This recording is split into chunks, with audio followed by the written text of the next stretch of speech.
تو اللہ جو سب سے پہلا ٹائٹل دے گا، جنت کی ساری نعمتیں ہوں گی، اور نوکر آ کے سلام کریں گے، سلامن سلاما، اس کا ایک نشہ چڑھے گا۔ پھر فرشتے آ کر کہیں گے سلامن سلاما، اس کا ایک اور نشہ چڑھے گا۔ پھر ایک دم میرے رب کا عرش کھلے گا اور اللہ سامنے آ کر کہے گا سلام قولا من رب الرحیم، میرے بندے بندیوں تمہارا رب تمہیں سلام پیش کرتا ہے، اور مرحبا بالصادقین، اور سچے بندوں کو ویلکم کرتا ہے۔ میرے بھائی بہنوں، سچ، میرے نبی کے عالی اخلاق، سچ، سچائی، سچائی، سچائی۔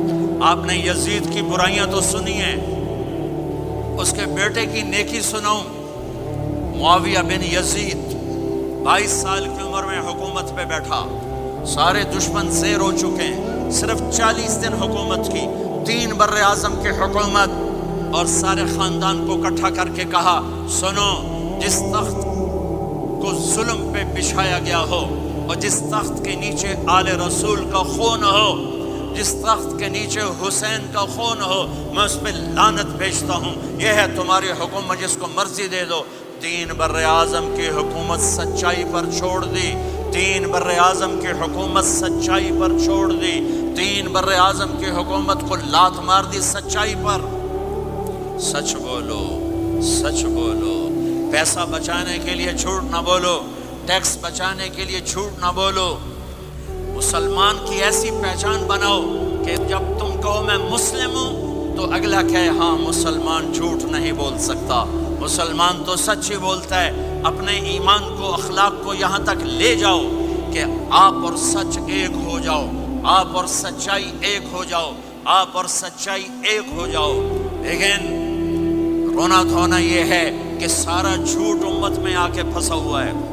فرانس میں تھا ایک بڑا تاجر ہمارے گجرات کی، کہا جی فلانے بندے میرے 5 لاکھ یورو مار لیں۔ میں نے کہا یہ جو فرینچ ہیں گورے، یہ بھی ایک دوسرے کے پیسے مارتے ہیں؟ کہنے لگا جی نہیں۔ میں نے کہا کیوں؟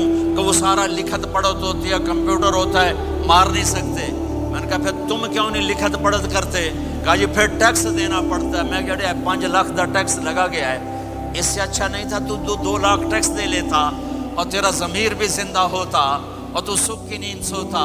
میرے بھائیوں میں آپ سب سے کہتا ہوں، اپنی اولادوں کے لیے سچائی چھوڑ کے جاؤ، سچائی چھوڑ کے جاؤ، سچائی چھوڑ کے جاؤ۔ سچ ہماری پہچان ہے، سچ ہماری پہچان ہے، سچ ہماری پہچان ہے۔